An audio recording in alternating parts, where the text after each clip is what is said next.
हाँ जी बच्चों, तो कैसे हैं मेरे दोस्तों, मेरे स्टूडेंट्स।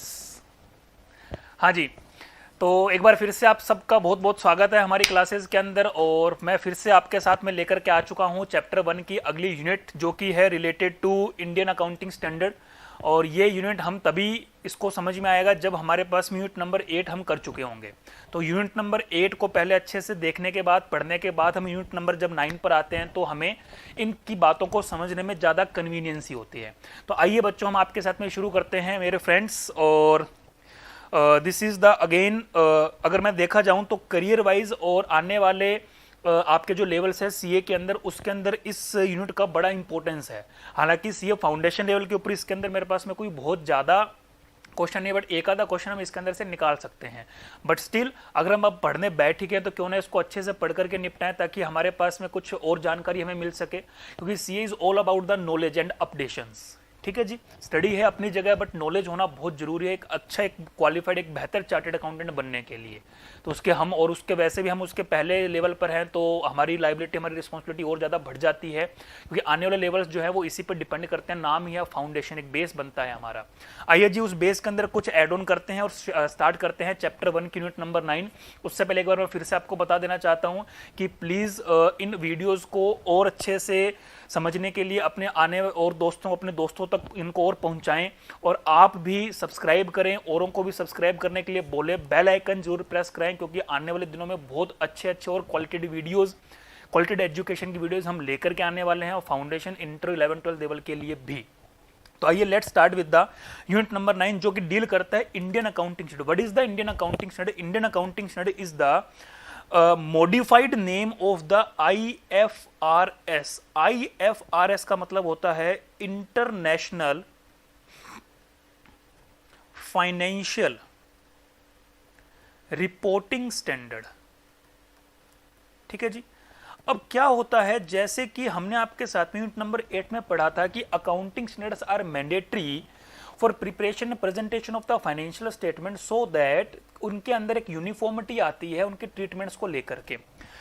अब वो यूनिफॉर्मिटी एएस को हमने फॉलो करके यूनिफॉर्मिटी तो ले, बट उसमें उस यूनिफॉर्मिटी में दिक्कत क्या कि वो यूनिफॉर्मिटी इंडिया लेवल पे आई है। क्योंकि all these accounting standards are applicable for the Indian companies. अब इंडियन कंपनीज में तो यूनिफॉर्मिटी आ गई, बट द पॉइंट इज कि मान लो कि हमारे इंडिया में बहुत सारी ऐसी कंपनीज है जो आउटसाइड इंडिया भी काम करती है, और आउटसाइड इंडिया की बहुत सारी कंपनीज ऐसी हैं जो इंडिया में काम करती हैं। अगर हम रिजिड हो जाएं कि नहीं, इंडिया के अंदर जो कंपनी है या जो इंडिया के बाहर की कंपनी है जो इंडिया से रिलेटेड है, उनको तो अकाउंटिंग स्टैंडर्ड ही फॉलो करने पड़ेंगे, या जो इंडिया की कंपनी और इंडिया के बाहर काम कर रही है तो वो तो इंडियन अकाउंटिंग स्टैंडर्ड फॉलो नहीं करेगी। फिर सो द पॉइंट इज की बड़ी दिक्कत आ गई कि अब हम इंडिया के अंदर तो यूनिफॉर्मिटी ले, बट इंडिया बाकी देशों के साथ में नहीं जुड़ पा रहा है। क्योंकि इंडिया अपने अकाउंटिंग स्टैंडर्ड फॉलो कर रहा है, बट इंडिया के बाहर जो बाकी का वर्ड है वो IFRS फॉलो कर रहा है। क्योंकि बाहर के जो अकाउंटिंग स्टैंडर्ड्स है उसको हमने नाम दे रखे इंटरनेशनल फाइनेंशियल रिपोर्टिंग स्टैंडर्ड्स। आपको मेरी बात समझ में आ रही है? तो दिक्कत क्या है, इंडिया के अंदर तो आपस में कंपनीज में यूनिफॉर्मिटी होगी, बट इंडिया की कंपनीज और बाहर की कंपनीज में यूनिफॉर्मिटी कैसे आए? अगर बाहर की कंपनी यहां पर आके काम करेगी तो हम तो बोलेंगे जी AS लगाओ, और बाहर की कंपनी बाहर कुछ और लगा रही है। अब वो आपस में कैसे कंपैरिजन करेगी? इंडिया की एक ब्रांच के अंदर AS लग रहे हैं, इंडिया की दूसरी ब्रांच में दूसरे अकाउंटिंग स्टैंडर्ड लग रहे हैं, या IFRS लग रहे हैं, वो आपस की दोनों ब्रांचों कैसे कंपैरिजन करेगी? नहीं हो सकता। तो हम क्या करें, हमारे लिए, इंडिया के लिए, इंडिया क्या करे, पूरे वर्ड को बदलते कि नहीं, सब लोगों को AS लगाने पड़ेंगे, या it is better to follow IFRS। बिल्कुल ठीक बात। ये ज्यादा बढ़िया है कि जो बार पूरे वर्ड में यूज हो रहा है, क्यों ना हम भी अब उन्हीं के साथ में जुड़ जाएं। लेकिन हमने क्या किया, हमने हमारी टांग को ऊपर रखने के लिए हमने कहा जी हम IFRS तो फॉलो करेंगे, लेकिन हम IFRS को IFRS के नाम से फॉलो नहीं करेंगे। We should follow them with the name of Indian accounting standard. हमने उसके साथ में अपना ठप्पा लगा दिया कि now we are following the Ind AS। तो धीरे धीरे आप पाएंगे कि हमारी कंट्री से AS को इंड AS रिप्लेस करने शुरू कर देंगे। हालांकि आपके फाउंडेशन लेवल पर आज की डेट में सिर्फ AS की बातें हैं और हल्की फुल्की इंड AS की बातें, वैसे तो दोनों ही नहीं है। इंटर लेवल पर जब आप जाएंगे तो आज की डेट में जो इंटर का सिलेबस है उसमें AS है, इंड AS नहीं है। हाँ, फाइनल लेवल पर जाकर के हमारे पास में इंड AS आ चुके हैं। तो मुझे उम्मीद है कि शायद जब तक आप इंटर लेवल पर जाएंगे तो शायद आपको भी इंड एस पढ़ने का मौका मिल जाएगा, but still this is the future of accounting. जो आईएफआरएस में लिखा गया हम उसी को फॉलो करें, बट द पॉइंट इज हम आईएफआरएस को एज इट इज फॉलो नहीं कर सकते। इसकी चर्चा मैंने आपके साथ में हल्की सी लास्ट क्लास में शुरू भी की थी कि हम एज इट इज आईएफआरएस को फॉलो नहीं कर सकते, because IFRS are prepared as per the outsides legal acts, वहां के कुछ कानून है उसके हिसाब से बना गया, तो वहां के कानून हमारे इंडिया में तो नहीं फॉलो होते। That means we have to follow the IFRS with some modifications as per the requirement of our Indian laws. तो उसी को आईएफआरएस को मॉडिफाई करके जो हमारे पास में रिजल्ट निकल कर आया उसको हमने नाम दे दिया Ind S. Now that means now we are also on the path, ठीक है जी, हम भी उसी रास्ते पे चल रहे हैं जहां पर पूरा वर्ल्ड चल रहा है।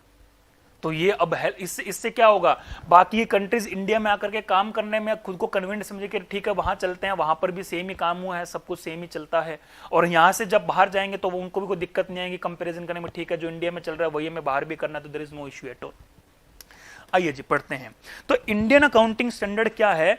इंडियन अकाउंटिंग स्टैंडर्ड कुछ भी नहीं है, there is the convergence toward the global standard. जो हमारे पास में ग्लोबल स्टैंडर्ड है, इंडियन अकाउंटिंग स्टैंडर्ड कुछ भी नहीं है। हम क्या कर रहे हैं, हम भी ग्लोबल स्टैंडर्ड की तरफ कन्वर्जेंस लेकर के आ रहे हैं, हम भी खुद को कन्वर्ट कर रहे हैं, हम भी खुद को शिफ्ट कर रहे हैं toward the global accounting standards. इससे क्या होगा, इंडियन अकाउंटिंग स्टैंडर्ड से फाइनेंशियल स्टेटमेंट्स में ज्यादा ट्रांसपेरेंसी आएगी, ठीक है जी। Comparability of financial statement ultimate ये तो सेम ही रहेगा ना भैया, ये तो सेम ही रहेगी ना चीजें। जो एएस का ऑब्जेक्टिव था, एएस की इंपॉर्टेंस थी, वही ये भी इनकी, क्योंकि ये भी तो एएस ही हैं। फर्क क्या हुआ, वो हमारे खुद के द्वारा बनाए गए थे, ये हमने कॉपी पेस्ट किया with some modification as per the Indian laws. तो देयर इज ओनली कन्वर्जेंस, ठीक है जी। जो आईएफआरएस थे उनमें कन्वर्जेंस की, उसको नाम दे दिया Ind S. Ind S is the whole and sole replacement of the our desi accounting standard, मैं बोल सकता हूं, ठीक है।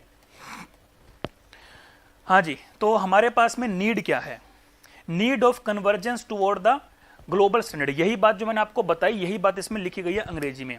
The last decade has witnessed A Siya changes, मतलब भारी चेंजेस हुए हैं in the global economic scenario, बहुत जबरदस्त चेंजेस हुए हैं ग्लोबल इकोनॉमिक सिनेरियो में। The emergence of emergence of transnation corporation in search of money not only for fueling growth but to sustain the going activities has necessitated raising the capital from all part of the world cutting across the frontiers। मतलब business की बड़ी सारी मतलब बड़ी सारी requirements है, उन सब रिक्वायरमेंट्स को फुलफिल करने के लिए हमें खुद को खोलना पड़ेगा, हम खुद को रिस्ट्रिक्ट नहीं रह सकते, हमें दुनिया के हर कोने में जाकर के काम करना पड़ेगा, ठीक है जी। Each country has its own set of rules and regulation for the accounting and financial reporting। सबके अपने अपने नियम कानून हैं।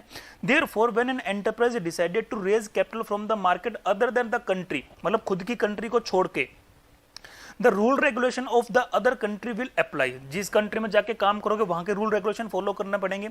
This in turn will require that the enterprises is in a position to understand the differences between the rules governing financial reporting in the foreign country as compared to own country of origin। मतलब बड़ी समस्या है, पहले खुद के कानून नियम कानून सीखे, उनको फॉलो करना लगे, बाहर जाने की जरूरत पड़ी तो वहां पे जाकर सीखो, कहीं और जाएंगे तो वहां के नियम कानून सीखना पड़ेंगे, जीवन तो सीखने में निकल जाएगा, काम कब करेंगे, समझ आ रहे।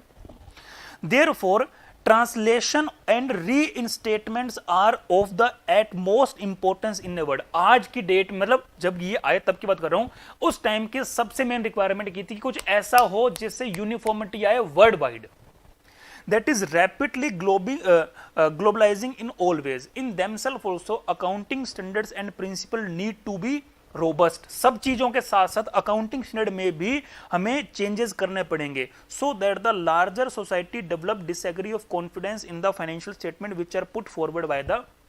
जिससे क्या होगा कि जो सोसाइटी है उनके सामने मतलब ठीक से चीजें निकल कर आए, उनके साथ में कोई भी धोखाधड़ी नहीं हो, चीजें एकदम क्रिस्टल क्लियर होनी चाहिए, ट्रांसपेरेंसी होनी चाहिए, उनके अंदर रिलायबिलिटी का रेशो हाई होना चाहिए, ट्रू एंड फेयर व्यू होनी चाहिए, बेटर प्रेजेंटेशन होनी चाहिए, ठीक है जी।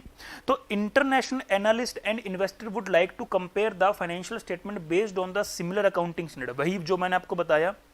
And this has led to the growing support for an internationally accepted set of accounting standard for cross border filings. इसके लिए क्या जरूरी है कि हम उन स्टैंडर्ड्स को फॉलो करें जो बॉर्डर की वजह से नहीं रुकते, मतलब सीमाओं से रिस्ट्रिक्टेड नहीं है वो, ठीक है ना, वो पूरे ग्लोबली सेम है, ताकि सब जगह के इन्वेस्टर्स उन चीजों को एक साथ रख करके कंपेयर कर सके।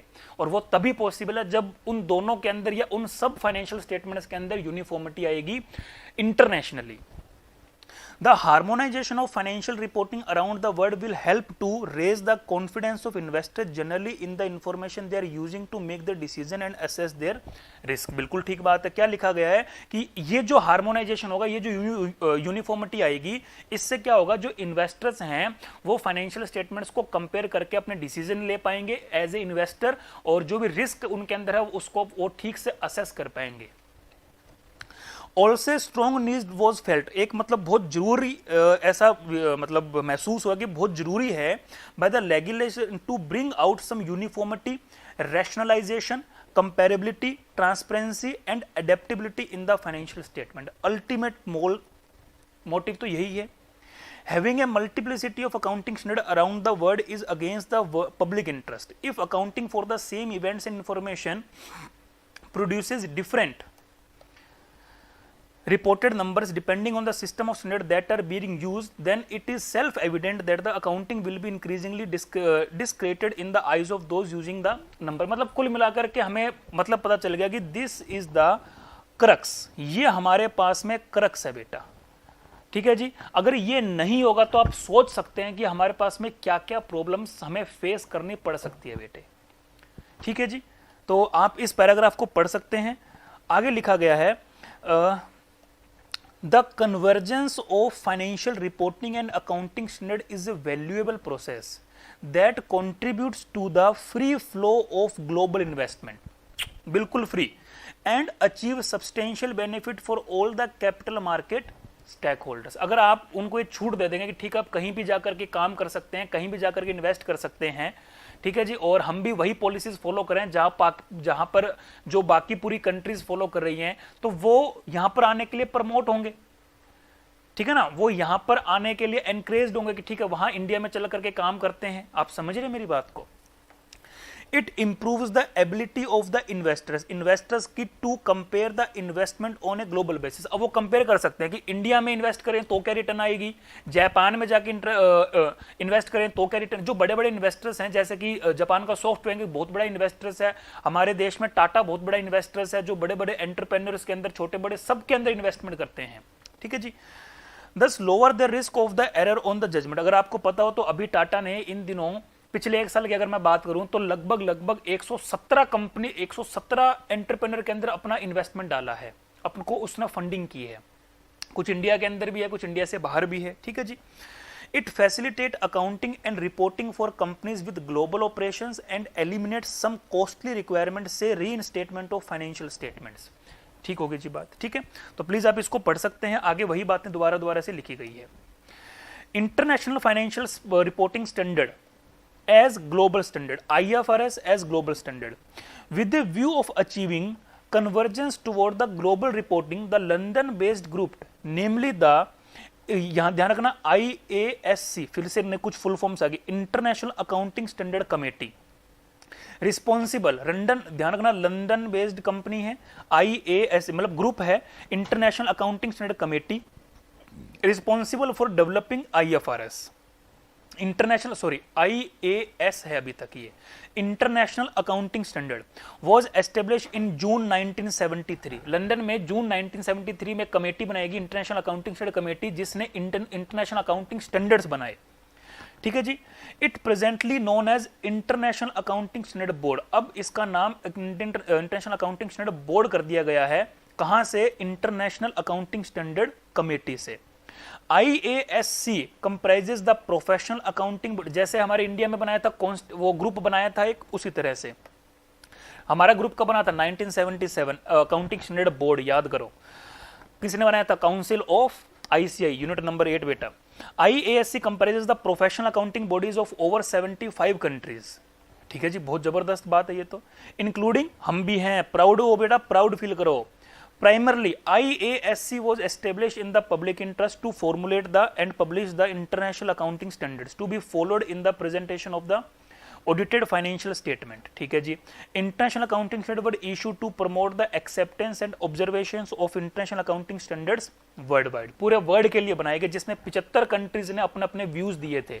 75 कंट्रीज के लोग थे, जिसके अंदर हमारी इंडिया का रिप्रेजेंटेटिव कौन था? ICAI. ठीक है जी. Between 1973 to 2001, the International Accounting Standard Committee, ठीक है जी, released International Accounting Standards. Between 1997 and 1999, the IASC restructured their organization. वो उनको restructure किया गया और उसके बाद वो क्या बन गया? IASB. ठीक है जी. Which उसके बाद में these changes come into effect 1st April 2001. बेटा ध्यान रखना, ये दो पैराग्राफ बड़े काम के हैं. ठीक है जी. Subsequently, उसके बाद क्या हुआ? IASB issued statement about the current and future standard. IASB published its standard in a series of pronouncement called, उन्होंने क्या किया? जो जैसे कि कुल मिलाकर ये बात है कि जो हमारे पास में बेटे इंटरनेशनल अकाउंटिंग स्टैंडर्ड थे, उनका नाम हो गया IFRS, और जो international financial international accounting standard committee थी, उसका नाम हो गया इंटरनेशनल अकाउंटिंग स्टैंडर्ड बोर्ड. ये हुआ कब था? 1997 से 1999 के बीच में, बट ये एक्चुअल में इफेक्ट में कब आया? 2001, 1 अप्रैल 2001 में. However, IASB has not rejected the standard issued by IASC. उन्होंने रिजेक्ट नहीं किया. Those pronouncements continue to be designated as international accounting standard. उन्होंने उसी को ही फॉलो किया, बस उसमें चेंजेस किए. ठीक है जी. उसके बाद में क्या कह रहा है? The term IFRS comprises IFRS issued by IASB. ठीक होगी बात. International Accounting Standard issued by the IASC. ठीक है. Interpretation issued by the standard interpretation committee. ध्यान रखना, इंपॉर्टेंट टर्म है. इंटरप्रिटेशन क्या होता है कि किसी चीज को आपको किस तरह से समझना है, जो लिखा गया है उसका मीनिंग क्या निकलता है, उसकी इंटरप्रिटेशन क्या होनी चाहिए, वो किसने इशू की? Standard interpretation committee and the IFRS interpretation committee of the IASB. तो इन दोनों कमेटियों ने इसको इंटरप्रेट किया. ठीक है जी. उसके बाद में क्या कह रहा है? IFRS are considered as, again question बनता है, principle based set of standards. In fact, they establish board rules rather than dictating. ये छोड़ दो, कोई दिक्कत वाली बात नहीं है. उसके बाद में every major nation is moving toward adopting them. हर बड़ा बड़ा देश कह रहा है जी हम IFRS को फॉलो करेंगे, हम IFRS को फॉलो करेंगे. Large number of authorities required public companies to use the IFRS for stock exchange listing purpose. And in addition banks ने भी उसको फॉलो किया, इंश्योरेंस कंपनीज ने भी फॉलो किया, स्टॉक एक्सचेंज ने भी फॉलो किया. Use them for their statutory requirement reports. ठीक है. So over the next few years thousands of companies will adopt the international standards. This requirement will effect about 7,000 enterprises including there subsidiaries, equity investor, joint venture partner, and the increased use of IFRS is not limited to the public company listing requirement or statutory reporting. सिर्फ मतलब आप समझ पा रहे हो कि इसके अंदर मतलब धीरे धीरे सब लोगों ने इसको अडॉप्ट करना शुरू कर दिया. ठीक है जी. अब उसके बाद में क्या जी? Benefit of convergence with the IFRS. अब हमने IFRS को कैसे अपने यहां पे अडॉप्ट किया, हमने यहां पर उसको कैसे फॉलो किया, तो उसके अंदर हमने कुछ चेंजेस करने पड़े. तो अब ये ध्यान रखना, this is one of the most favourite question of the examiner. ठीक है जी. तो ये इसके ऊपर क्वेश्चन आने के पूरे पूरे आसार हैं. देखना जी. There are many beneficiary of the convergence with IFRS such as economy, investors, industry. हमें इन तीनों को ध्यान में रखते हुए उसमें चेंजेस करने पड़ेंगे. सबसे पहले economy. When the market expends globally the need for the convergence increases since the convergence benefit the economy by increasing growth of its international business. यानी दैट मीन्स अब बात चल रही है कि हम IFRS को फॉलो कर रहे हैं, लेकिन IFRS को हम as it is IFRS follow नहीं कर रहे, कुछ कन्वर्जेंस के साथ में फॉलो कर रहे हैं. It facilitates maintenance of orderly and efficient capital market, also helps to increase the capital formation and therefore economic growth। बिल्कुल ठीक है, इकोनॉमी को ध्यान में रखेंगे तो लोग इंडिया में आकर काम करेंगे और लोग इंडिया के वाले को लोग बाहर जाकर के काम कर सकते हैं, जिससे हम कैपिटल फंडिंग ला सकते हैं, इंडियन इकोनॉमी को ग्रोथ मिल सकती है, फॉरेन करेंसी हमारे इंडिया के अंदर आ सकती है। तो बड़े सारे इसके बेनिफिट थे। इट एनकरेजेस, देखो आ गया, ये इंटरनेशनल इन्वेस्टर्स को एनकरेज करता है कि आप आइए, जिससे हमारे पास में फॉरेन कैपिटल फ्लो का ज्यादा से ज्यादा इनफ्लो हो। फिर इन्वेस्टर्स के पॉइंट ऑफ व्यू से a strong case for convergence can be made from the view point of the investors. ये एक बहुत बड़ा रीजन है इन्वेस्टर्स की हम आईएफआरएस को चेंज मतलब फॉलो क्यों करें, क्योंकि इन्वेस्टर्स को जब लगेगा ठीक है कि इंडिया में भी इन्वेस्टमेंट किया जा सकता है, वहां की भी पॉलिसी सेम है और उसकी वजह से हम ये पता लगा सकते हैं कि कहीं और कंट्री में इन्वेस्टमेंट करने से हम क्या रिटर्न पा रहे हैं और इंडिया में इन्वेस्टमेंट करने से क्या रिटर्न पा रहे हैं, तो कहीं ना कहीं आपको इससे फायदा मिलेगा। Who wish to invest outside their own country, ठीक है जी, जो अपनी कंट्री से बाहर इन्वेस्ट करना चाहते हैं वो अगर इंडिया में आएंगे तो इंडिया में इन्वेस्ट कर पाएंगे, क्योंकि वहां पर भी पॉलिसीज सेम है। दूसरा आता है जी इंडस्ट्री के पॉइंट ऑफ व्यू से, वो मैंने आपको बता दिया। इंडस्ट्री का पॉइंट ऑफ व्यू क्या है कि बाहर की इंडस्ट्रीज यहां पर आकर बिजनेस कर पाएंगी, यहाँ की इंडस्ट्रीज बाहर जाकर के काम कर पाएगी, क्योंकि बाहर के अंदर वहां पर जो पॉलिसीज फॉलो हो रही है उसके हम ऑलरेडी हैबिचुअल हो चुके हैं, क्योंकि हमारी इंडिया के अंदर भी वही फॉलो हो रही है। और उससे बाहर जो काम ब्रांचेस काम कर रही है, जो यहां पर काम कर रही है, उनके अंदर कंपेरिजन के अंदर भी उनको प्रॉब्लम नहीं आएगी, क्योंकि same accounting policies, principle methods follow हो रहे हैं। A major force in the movement toward the convergence has been the interest of the industry. The industry is able to raise capital from the foreign market at the lower cost if it can create confidence in the minds of foreign investors that their financial statements comply with globally accepted accounting standards। हमारी India की companies बोल रही है कि हाँ आप आओ हमारे यहाँ इन्वेस्ट कर दो, हमारे फाइनेंशियल स्टेटमेंट्स भी बिल्कुल ठीक हैं और वही पॉलिसीज प्रिंसिपल फॉलो हो रही है जो आपके वहां फॉलो हो रहे हैं, तो आप इनको देख करके डिसीजन लीजिए और हमारे यहाँ पर आकर के इन्वेस्ट करिए। ठीक है जी, आगे आप इसको पढ़ सकते हैं और अच्छे से। ठीक है जी, अब आता है जी development in the Indian accounting standard. ठीक है जी, अब first step toward the IFRS. ICI being the accounting standard setting body in India way back in 2006 initiated the process moving toward the IFRS। 2006 में हमने शुरू कर दिया कि हम IFRS की तरफ मूव कर रहे हैं। ठीक है, by the name Ind AS। ठीक है जी, जो कि इशू किसने किए हैं, IFRS IASB ने, with the view to enhance the acceptability and transparency of financial information by the Indian corporates. ठीक है जी, this move of IFRS was subsequently accepted by the government of India. Government of India ने भी इसके लिए हमें approval दे दी। The government of India's consultation with the ICA decided to converge and not to adopt the IFRS issued by the IASB। Government ने क्या बोला कि आप इसको एज इट इज मत फॉलो करिए, प्लीज इसके अंदर कुछ चेंजेस लेकर के आइए। ठीक है, the decision of convergence rather than adoption was taken after the detailed analysis of IFRS requirement and extensive discussion with the various stakeholders। ठीक है जी, तो ये लाना जरूरी था, डिस्कशन किया। ठीक है जी, Accordingly, while formatting the IFRS, या मैं बोलूं converged in Ind AS, converged IFRS बोले तो Ind AS, efforts have been made to keep these standards as far as possible in line with the corresponding। कोशिश किया गया कि इनमें ज्यादा बदलाव नहीं आए, ये as it is IFRS की जैसे भी रहे, and departure have been made where considered absolute essential। सिर्फ वहीं पे चेंज किया जाए जो बहुत ज्यादा जरूरी है, बहुत ज्यादा जरूरी है। These changes have made considering various factors such as, कुछ अब जो चेंजेस लाए गए वो किन को ध्यान में रखते हुए लाए गए, क्या चीज इससे लाए गए, वेरियस टर्मिनोलॉजी रिलेटेड चेंजेस। हमने क्या किया, कुछ टर्म्स को चेंज किया, उसका मीनिंग डेफिनेशन नहीं चेंज की, सिर्फ नाम चेंज कर दिया। ठीक है जी, और उस टर्मिनोलॉजी को क्यों चेंज किया, क्योंकि जो हमारे लॉ में हमारे जो वर्ड्स यूज हो रहे हैं, जो टर्म्स यूज हो रहे हैं, उसी के अकॉर्डिंग हमने IFRS में चेंज किया। देखो वो तो जरूरी ना, वो सिमिलरिटी तो लानी पड़ेगी ना लॉ में और इंड AS के अंदर, अदरवाइज वो आपस में कन्फ्लिक्ट करेंगे, ऐसा नहीं होना चाहिए। Certain changes have made considering the economic environment of the country which is different as compared to the economic environment presumed to be in existence by the IFRS।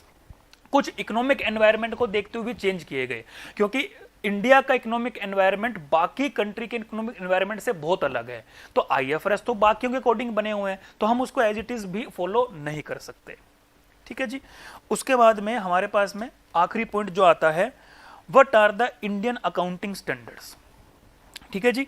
यहां पर भी हमारे पास में जो लिस्ट ऑफ इंडेस दे रखी है बेटा, ये सिर्फ इंफॉर्मेशन के लिए, यहां पे बात लिखी गई है कि this list is not part of syllabus, this is for the knowledge purpose only. ठीक है, तो ये हमें आपके साथ में नहीं पढ़ना है, 2 पेज ये नहीं पढ़ने। तो अब आता जी आखिरी, what are the Indian accounting standards. तो ये बात इसमें लिखी गई है, Indian accounting standard are the IFRS converged issued by the central government of India under the supervision and control of accounting standard board, जो हमने 1977 में बनाया था, ऑफ आईसीआई एंड कंसल्टेंसी। ये बड़ा काम का इंपॉर्टेंट है, national advisory committee on accounting standard. Full इसकी ये फुल फॉर्म याद करना बेटा, वेरी वेरी इंपॉर्टेंट। ठीक है जी, NACAS, national advisory committee on accounting standards. तो NACAS recommended this standard to the ministry of corporate affairs, MCA has to spell out the accounting standard applicable for the companies of India. तो NACAS क्या करती है जी, in accounting standards को बनाती है, मतलब with the discussion of the ASB and the central government of India, फिर वो किसको देती है, मिनिस्ट्री ऑफ कॉर्पोरेट अफेयर को, और वो इसको फिर स्पेल आउट करती है, वो इसको मार्केट में लॉन्च करती है। Ind AS are named and numbered in the same way as corresponding IFRS. हमने नेम नंबर वही फॉलो किए जो आईएफआरएस के अंदर थे। ठीक है जी। और अब उसके बाद में आता है जी government of India commitment to IFRS converged in AS. Initially in days were expected to be implemented from the June 2000 from the year 2011। Starting में ऐसा था, however keeping in the view the fact that certain issues, कुछ issues आए जैसे कि tax issues were still to be address, तो MCA ने क्या बोला, उसको पोस्टपोन कर दिया। फिर जुलाई 2014 में finance minister of India at that time Shri Arun Jaitley ji is in budget speech announced an urgency to convergence the existing accounting standard with the international financial reporting standard through Ind AS by the Indian companies. फिर जुलाई 2014 में अरुण जेटली ने अपने finance speech में बोला कि IFRS को converge करो, इंडेस लाओ, और उससे जो पुराने एएस है उनको रिप्लेस करवाओ और सारी कंपनीज को बोलो कि फॉलो करें। Pursuant to the above announcement, उसके बाद क्या हुआ, various steps have been taken to facilitate the implementation of convergence in AS। उसके बाद में बड़ी सारी फैसिलिटीज दी गई, क्योंकि कुछ भी चीज नया आता तो उसको अडॉप्ट करना इतना मुश्किल नहीं, तो इतने सालों से ट्रेडिशनल मेथड्स फॉलो करते आ रहे थे, उनको सडनली चेंज करना, तो हमने कुछ फैसिलिटीज देना स्टार्ट किया। Moving in this direction, MCA has issued companies Indian accounting standard rule 2015। उन्होंने कंपनीज एक्ट में बदलाव के लिए companies Indian accounting standard rule 2015 लेकर के आए। ठीक है जी। Covering the revised road map of the implementation of Ind AS, कैसे आपको इंप्लीमेंट करने हैं उसका रिवाइज्ड मैप लेकर के आए। फॉर कंपनीज अदर देन, अच्छा सिर्फ कंपनीज के लिए, उनमें किसके ऊपर ये फॉलो नहीं करना था, बैंकिंग कंपनी में फॉलो नहीं करना था, इंश्योरेंस कंपनी को फॉलो नहीं करना था, non banking financial corporation NBFCs को फॉलो नहीं करना था। ठीक है जी। And Indian accounting standards. ठीक है जी। In days for the companies, इन कंपनीज को छोड़कर बाकी सबको फॉलो करना था, banking company, insurance company, NBFC. As per the notification, in days जो shall be implemented on voluntary basis from 1st April 2015। लो जी, हमने 1 अप्रैल 2015 से बोल दिया कि जिन कंपनीज को, मतलब वॉलेंट्री, हमने उनको ऑप्शन दे दिया कि जो कंपनीज चाहे वो उसको फॉलो करे, हमने आपको वॉलेंट्रीली ऑप्शन दे दिया। एंड मैंडेटरी फ्रॉम 1st अप्रैल 2016, 1 साल का एक तरह से उनको टाइम दे दिया कि अब 1 साल ट्रायल मोड में चलो, जिसको फॉलो करना करो, जिसको नहीं करना मत करो, लेकिन 1 अप्रैल 2016 से तो ना चाहते हुए भी फॉलो करना पड़ेगा। लेटर ऑन इन 2016, ठीक है जी। उसके बाद में similarly banking and insurance company, उसके बाद में क्या हुआ, जो बाकी की बची हुई कंपनीज थी उनके लिए हमने एक सेपरेट रोड मैप इशू किया for implementation of इंडेस for banking and insurance company respectively. तो हमने बैंकिंग कंपनीज के अलग रोड मैप इशू किया कि आपको इंडेस कैसे फॉलो करने हैं, इंश्योरेंस कंपनीज के लिए अलग रोड मैप इशू किया कि आपको कैसे फॉलो करने हैं, लेटर ऑन इन द 2016। ठीक है जी। तो इसी के साथ बेटा हमारे पास में आपका ये वाली यूनिट भी कंप्लीट होती है। तो प्लीज मेरा आप सब बच्चों से ये बहुत बहुत निवेदन है कि आप इसको एक बार दोबारा से अपने मटेरियल से पढ़ लीजिएगा, और उसके बाद में इसके हमारे पास में जो भी क्वेश्चंस है ऑब्जेक्टिव है और जो सब्जेक्टिव क्वेश्चन है, please all do attempt all these questions given in the ICA material. फिर से बोल रहा हूँ, ICA study material is must for the C examination to crack in the first attempt, और हम उसको बहुत स्ट्रिक्टली फॉलो करते हैं। तो चलिए बच्चों, आज के लिए इतना ही, बाकी चर्चाएं करते हैं नेक्स्ट क्लास में। बहुत बहुत धन्यवाद, thank you so much, tata bye bye, good luck.